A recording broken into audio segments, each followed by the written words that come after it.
আমরা সবাই মন্দিরে যাই, ঈশ্বরের সামনে হাত জড়ো করে বসি আর নিজের ইচ্ছে প্রকাশ করি। যদি তাদের ইচ্ছে পূরণ না হয় তারা হতাশ হয়ে পড়েন। এবার থেকে যখনই আপনি মন্দিরে যাবেন, ঈশ্বরের সামনে বসবেন, হাত জড়ো করবেন আর বলবেন, ধন্যবাদ, ধন্যবাদ ঈশ্বর যে আপনি আমাকে যা দিয়েছেন তাতেই আমি খুশি।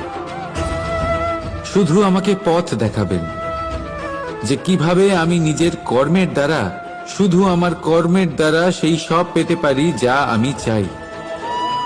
ঈশ্বরের থেকে শুধু চাইতে গেলে তাহলে ঈশ্বরের কাছে নিজেকে অনেক ছোট মনে হবে। কিন্তু যদি নিজের কর্ম করে তারপর ঈশ্বরকে ধন্যবাদ জানান,